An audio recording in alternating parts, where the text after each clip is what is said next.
But I'm also glad that Professor Roberts-Miller has started her lecture tour here in Charles University. I'd like to welcome you to this, the oldest university in Central Europe.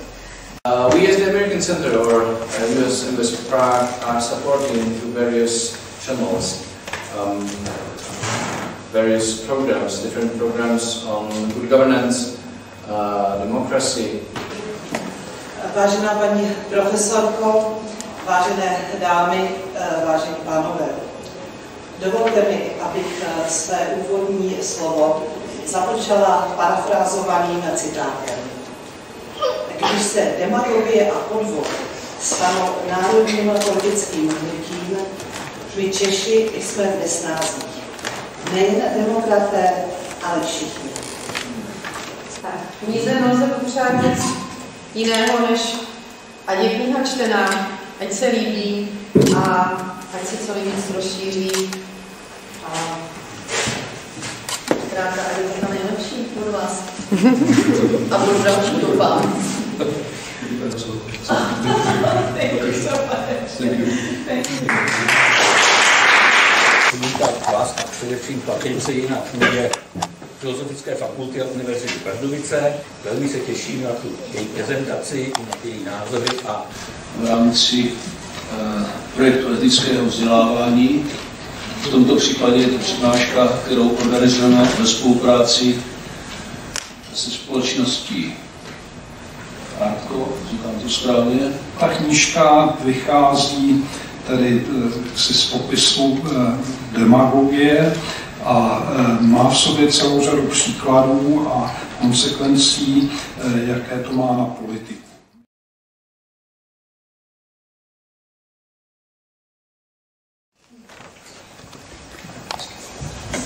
Thank you so much for having me, and thank you for coming too. I always find it helpful to explain how I came to work on demagoguery, especially since, as you can see, oops, there, it is used. Everyone is accused of demagoguery, and my route is a little bit different from how many scholars end up working on this topic. I have long been interested in in times that communities use a lot of rhetoric to talk themselves into a very bad decision, when they had all the evidence necessary to come to better ones. And I call those train wrecks in public deliberation. So there's the train wreck. This area is also known as pathologies of deliberation. These train wrecks include various decisions: the Athenians' decisions to invade Sicily, the Americans' commitment to slavery, and then to segregation, eugenics, especially in the United States, the mass imprisonment of Japanese Americans during World War II, I'm not sure if you're familiar with that, the Holocaust, the Vietnam War, the debate over the Iraq invasion, and several others. And it was striking to me that there were consistent characteristics, patterns across these instances, despite how different they are in terms of time and culture and even consequence. The similarities were not in what people argued, but obviously Alcibiades made different arguments from what George Bush made, but in how they argued, and perhaps more important, how those communities thought about public deliberation. Those train wrecks weren't purely or even primarily the consequence of one powerful individual who seduces a gullible community through magically powerful rhetoric. That is not what happened. They were communities that reasoned in different ways. What I want to try to explain in this talk is that insight, that demagoguery is not about a charismatic individual who sways others. It isn't about individuals who violate common sense norms about civility. It isn't about the feelings of the political figures that they have or that they inspire in others. So in the various train wrecks I mentioned above, there were large numbers of people making the decisions. The whole Athenian assembly decided to go to war against Sicily. The US Congress decided to support slavery. Mass imprisonment of Japanese Americans was tremendously popular and widely supported. They disagreed about many things, but all of these communities agreed that there isn't really a debate. Good people know the right course of action. Second, we don't have to argue. We don't need to have good argumentation because everyone knows what the truth is. Instead, we should see politics as it really is. They saw it as a zero-sum game between the people of goodwill, us, and them, and their dupes. So let's call that way of thinking about public policy demagoguery. And that's what I mean by demagoguery. We are at a moment of worldwide rise in authoritarian politics and figures. And there is considerable attention on those figures. I think the attention on those individuals is misplaced. I think that when demagoguery becomes the normal way of thinking about public discourse, there are many authoritarian figures fighting each other for power. And one of them is going to win. And that person gets attention as a tyrant or an authoritarian. But I often think if it hadn't been for that person, it would have been somebody else. So authoritarians come to power in cultures of demagoguery because that culture grows them. And it grows a lot of them. There are always authoritarians. The question isn't how to stop them, but why people foster a culture that grows authoritarians. Here's my argument. I think that we can distinguish demagoguery from other forms of discourse on the basis of the presence of certain rhetorical moves, not the identity of the rhetors. I think also we should talk about the effectiveness of demagoguery in terms of how it plays into the informational worlds that people inhabit. So demagoguery isn't an identity, it's a relationship with their leaders, their pundits, their media, and other members of their group. And it isn't a relationship in which the authoritarian is in complete control. In Plato's Gorgias, Socrates argues with Polus about whether rhetoric, especially as taught by a sophist like Gorgias, is such a desirable skill. Polus' argument is that it must be, since it enables a person to become a tyrant. And a tyrant has all the power in a city-state. Socrates responds that rhetors and tyrants have the least power because they can't do what they think is best for the city. They can only do what their base, as we would say, will allow them to do. Now, this is a typically paradoxical Socratic argument, but there is something to it.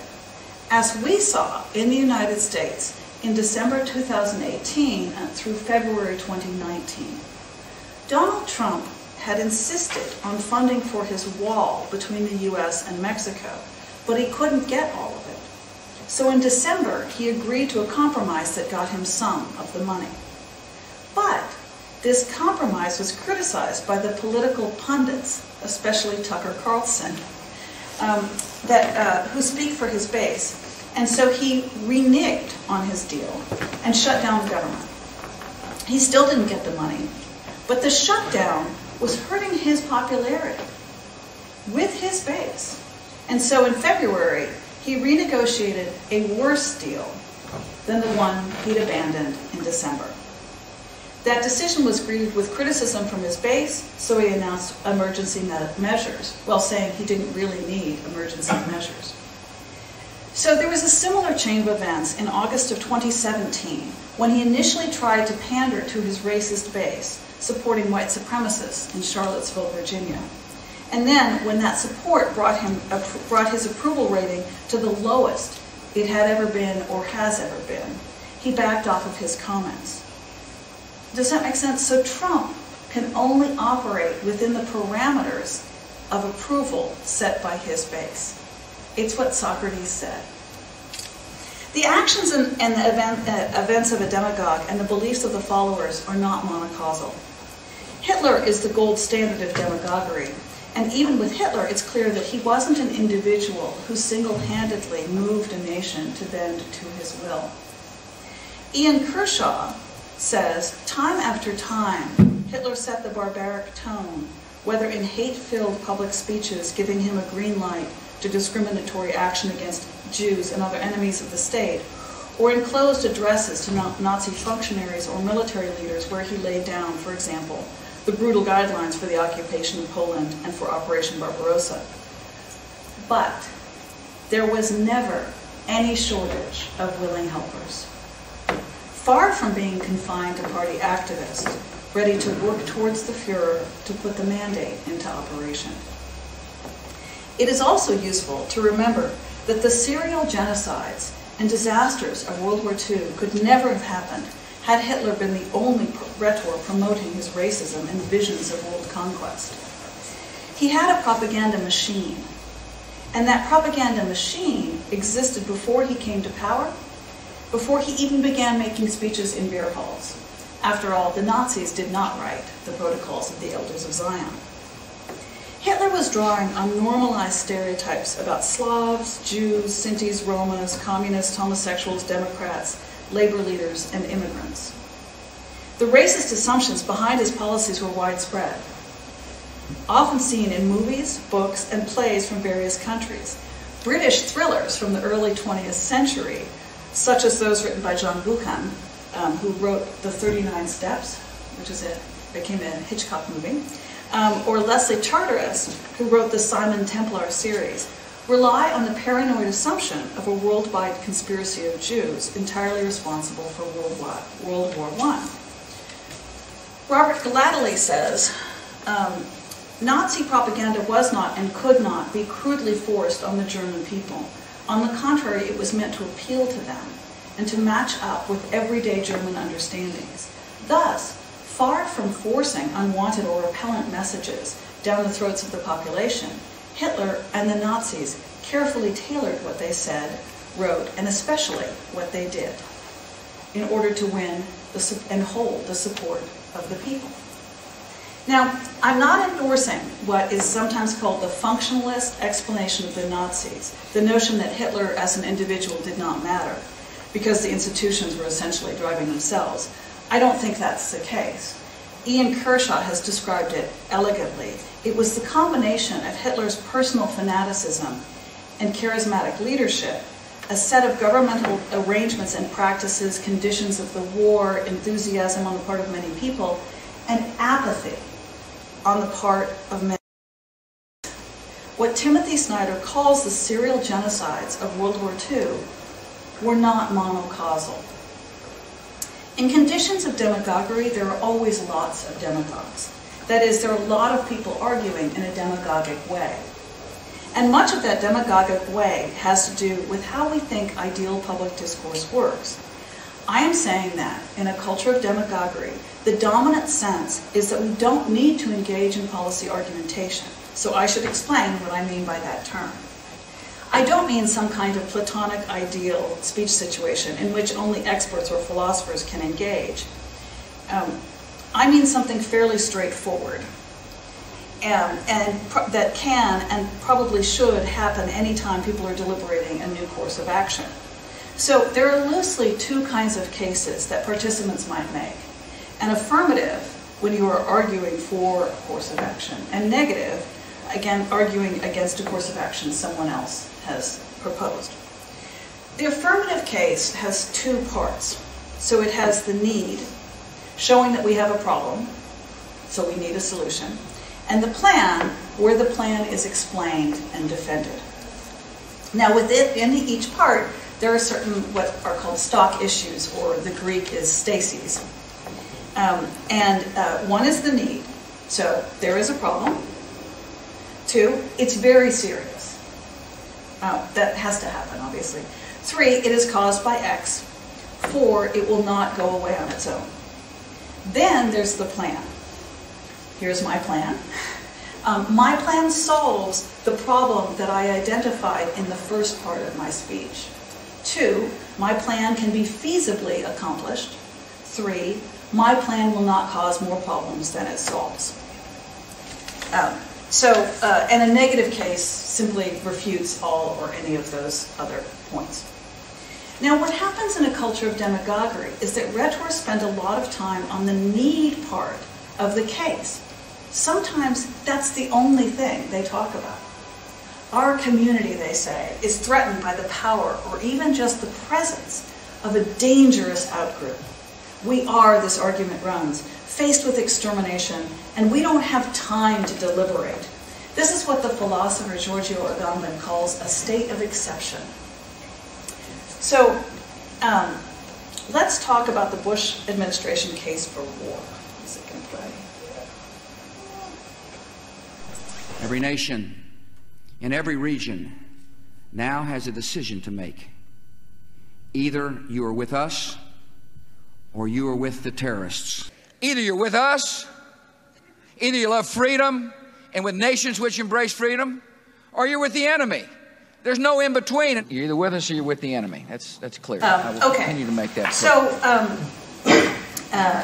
the plan, such as it is, and it usually isn't very elaborate, is that you should throw all of your support behind me, or behind my party, or behind the plan that I propose. Instead of arguing solvency, or feasibility, or unintended consequences, demagoguery shifts back to the need. You are with us, or you're with the terrorists. That isn't an argument about the plan, it's need.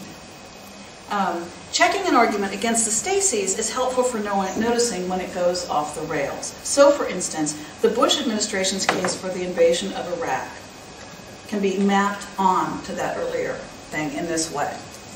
So, need, 9/11 was appalling. 9/11 was terrorism. If you aren't with us, you're with the terrorists. So, terrorists are evil, and Saddam Hussein is evil. And when we invade, Iraqis will welcome us as liberators. So Saddam Hussein, they said, was not cooperating with UN inspectors, and therefore he must have weapons of mass destruction. He was supporting terrorists. Bush administration's officials intermittently claimed and denied that Saddam Hussein was behind 9/11.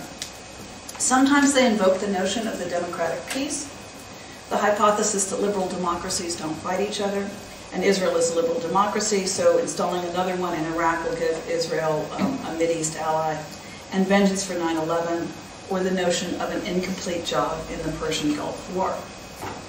It's very serious. They said 9/11. They just kept saying 9/11. And associating Saddam Hussein. In Bush's 2003 State of the Union address, references to Saddam Hussein and 9/11 are very close to each other. He doesn't actually say Saddam Hussein did it, but the words are right next to each other. What is the cause of it? Well, he said, now, there are still scholarly books and articles trying to figure out exactly what he said the cause was. And the consensus is that there really wasn't a narrative, let alone a coherent one. Some advocates of invasion argued that the U.S. wasn't respected in the Middle East because we don't go to war often enough. Some argued that Saddam Hussein was completely irrational and personally the cause of everything evil. Often, the argument made was that Muslims, all Muslims, are committed to an apocalyptic war against Christianity or the U.S. or the Western tradition. If the problem was that Muslims are engaged in the war against the West, then the only solution is forced conversion or genocide. And there were pundits and media arguing exactly that. That's very frightening. It will not go away on its own. Once Saddam Hussein was demonized as the source of all terrorism and completely irrational, and somehow the embodiment of the Muslim threat, then the inherency argument was that everything would be bad until Saddam Hussein was removed. You probably found that incoherent, because that is an incoherent argument. It's not a translation problem. That argument makes no sense. Okay, so plan. On the whole, the Bush administration evaded arguing about the plan. So, when it gets to the point where they were supposed to say, here's my plan, they said, the Bush administration plan was invade Iraq and install a US-friendly government. All right, solvency. My plan solves this ill or need. The stasis about solvency was never argued. It was either evaded or, as in the Cheney quote, simply asserted. This will solve things, this will work. The plan didn't solve any of the problems identified in the need, except perhaps for vengeance for 9/11, which presumed that Saddam Hussein was behind 9/11. As I said, something the administration intermittently denied and claimed, and now claims they never said. If Saddam Hussein had weapons of mass destruction, then invasion would cause him to use them. If the problem is that he was Muslim, and Muslims are engaged in an apocalyptic war, then the Iraqis would never allow us to install a US-friendly government, and our problem would simply shift to other nations. Feasibility. This point also was never argued. It was rarely acknowledged, and then the advocates of the Bush administration would simply assert that it was feasible, as in the Cheney quote. My plan will not cause more problems than it solves, or cause a worse problem than it solves. This stasis also was never acknowledged, let alone argued. Now, there were a lot of people in the United States making the negative case, and there were people arguing against every point. But the pro-invasion media and politicians never responded to the negative with arguments. They dismissed the criticisms on the grounds that the people making them were liberal. They insisted that the debate over the invasion was a zero-sum fight between conservatives and liberals. And this was untrue. So, positions on Iraq and whether the United States should invade did not, in fact, fall into some kind of neat binary between the left and the right, let alone a continuum. There were a lot of arguments that people were making about the issue. For instance, there was the pro-invasion democratic peace argument that establishing a liberal democracy in the Middle East would stabilize the region, which is also called Wilsonian foreign policy. And that was something that was advocated by people who described themselves as liberals and people who described themselves as conservatives. And it was pro-invasion. The delay the invasion argument. So this is the argument that we should finish Afghanistan first. Again, there were many people who self-identified as liberals and self-identified as conservatives who argued for that. And it's not really a pro or anti-invasion argument. It's an invasion under certain circumstances would be the argument. The anti-invasion isolationist argument, so the argument that the United States should not be involved in foreign policies or foreign countries at all, anywhere. And that too was supported by people all over the political spectrum. The pro-invasion, this will make oil cheap argument, now that doesn't fit anywhere on the policy spectrum because it's so outrageously Machiavellian and policy argumentation is about trying to make public discourse not a Thunderdome competition. There was also the very ambivalent about invasion argument, which is that going to war is sensible, but only if it's part of a coalition. Again, that's not an anti-invasion argument or pro-invasion argument, and there were self-described liberals and conservatives who made that argument. So, and I could go on and list a whole lot more of the reasons that the arguments that people made, but my point is simply that there wasn't a liberal or conservative binary. There never is. That notion of a binary is created by a media that endorses it. Unhappily, the media in the United States, left, right, center, all over the place, accepted that false frame of there being two sides on the Iraq invasion debate, with conservatives supposedly pro-invasion and liberals supposedly anti-invasion. And that was the demagoguery that mattered. That kind of demagoguery was profitable and ensured viewers and viewer loyalty. It also ensured a war that killed directly 200,000 people, empowered terrorist groups, destabilized the Middle East, and will cost Americans about $21 trillion. Demagoguery is expensive and it's deadly. Now, the Bush administration decided that it would invade Iraq and install a US-friendly government. Interestingly, they decided this without much debate even within the administration, although there was disagreement. And that's very similar to how people described what happened under Lyndon Baines Johnson and his administration and its decision to escalate the war in Vietnam. The administration commitment to invasion happened very early, within a few weeks of 9/11, which is in 2001. And it was entirely free of considerations of how often or whether the United States had succeeded in engaging in regime change and installing a US-friendly government, especially when not supported by the UN.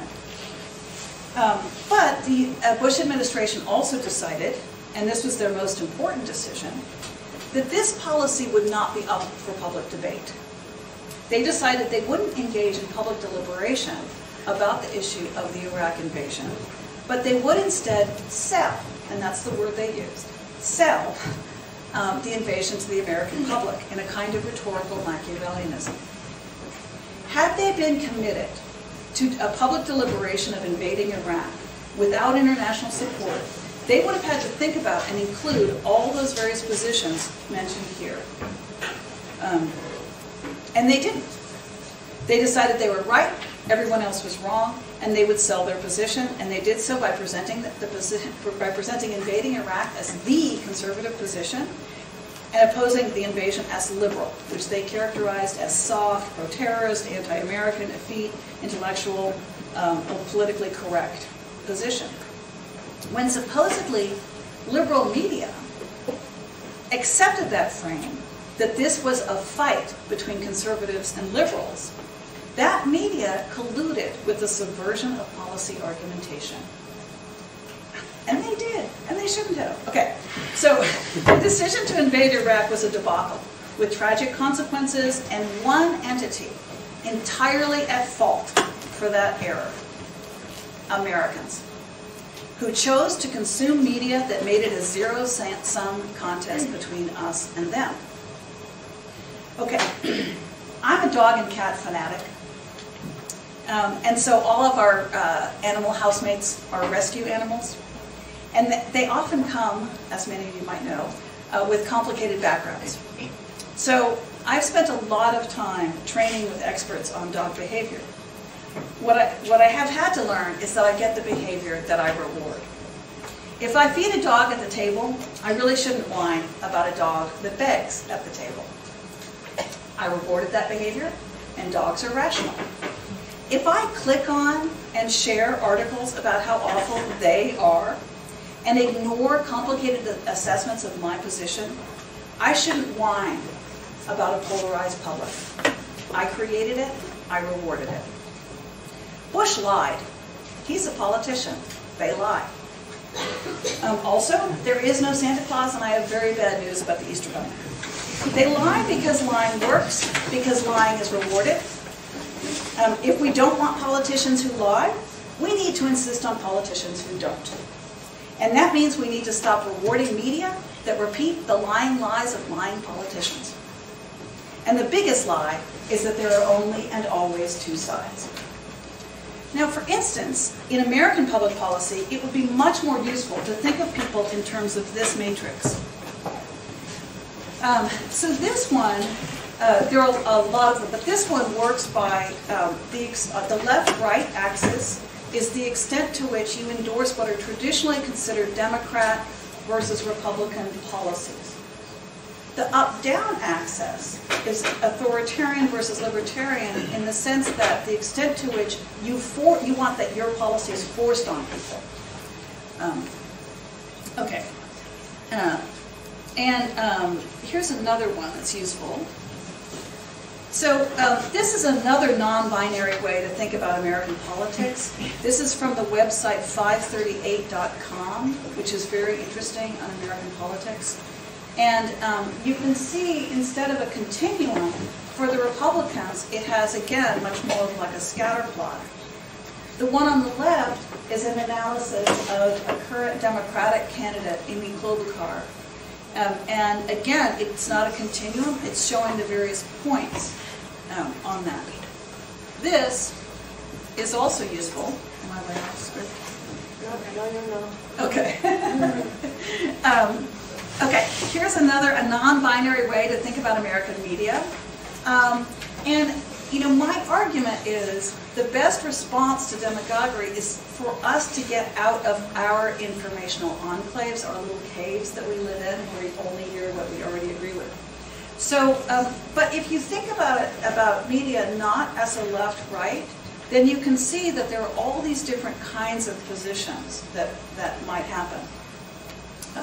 Of course, it would be very different for Czech media. Okay, so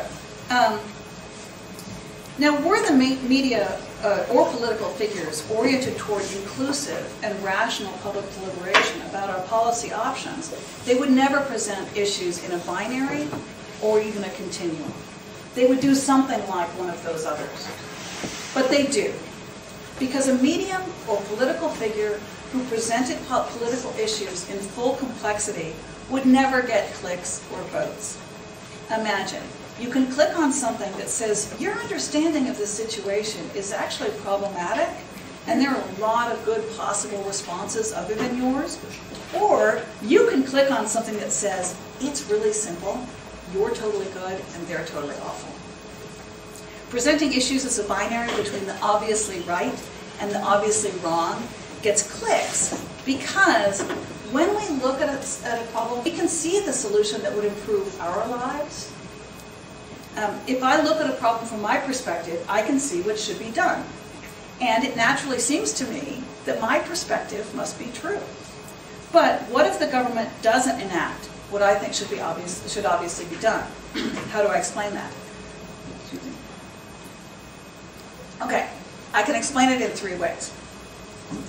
So one, I can say that the policy outcome was the consequence of deliberating, bargaining, compromising among the needs of people very different from me, within constraints of time and money, on the part of people who have information I don't have. So the outcome was okay for most people, but not perfect for anyone and not perfect for me.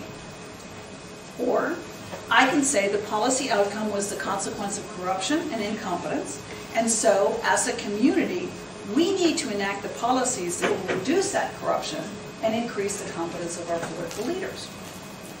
Or I can say the policy outcome was the consequence of political figures deliberately ignoring what even they knew to be the best outcome because they didn't have the spines to do what's obviously right, or because they're corrupt, or because democracy is compromised with people not like me. And so we need to put in place no bullshit political figures who will cut through the red tape and enact the policies that are obviously right to every sensible person. Unhappily, that last one is probably the most common, at least in the United States, and it's also authoritarian. Successful authoritarians, the kind so elegantly described in the book How Democracies Die, persuade communities to hand over to them extraordinary power with the promise that they are the sort of person who will use that power entirely for good. They never do. They use it for their good. But rejecting authoritarianism doesn't mean rejecting this political leader or this political party. It requires an epistemological and empathic shift. For instance, as a teacher, it would be best for me to be able to park near my office. And it would be best for my office to be near my classroom, obviously. But students also need to be able to park near our classrooms. I should explain that Austin has no public transportation, and parking is terrible. Since administrative staff work near classrooms, it would be good for them to be able to park near the buildings with classrooms. Custodial staff, maintenance people, well, really everyone needs to park near classrooms. Okay, so if I reason from just what I and only I need, I get a solution, even if I win, that hurts me in the long run.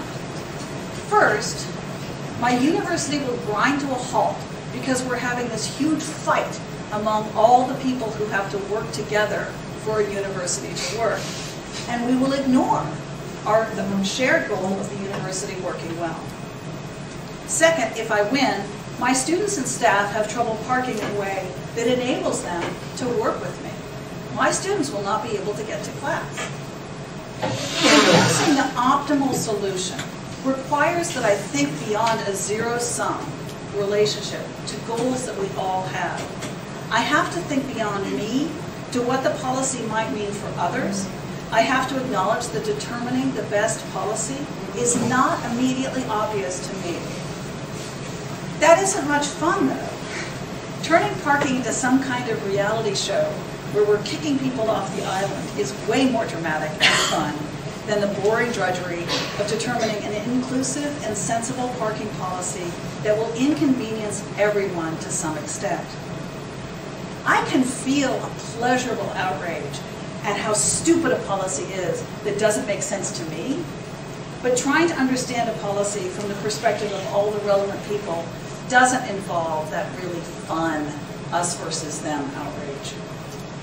Okay, you can do hard things or you can do easy things. You can think of politics as an action movie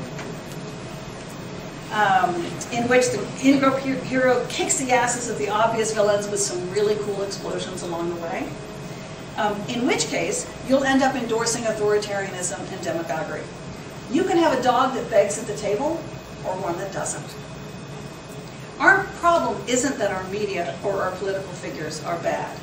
Our problem is that we have the media and political figures we deserve, because they are the ones we choose to reward. We are not passive victims of media or political figures. We are people who reward behavior through clicks, shares, likes, retweets, and votes. We should choose not to reward us versus them narratives. Politics is not an action movie. In other words, Socrates was right. The tyrant doesn't control us. We control the tyrant. So let's make good choices about how we control tyrants. Thank you.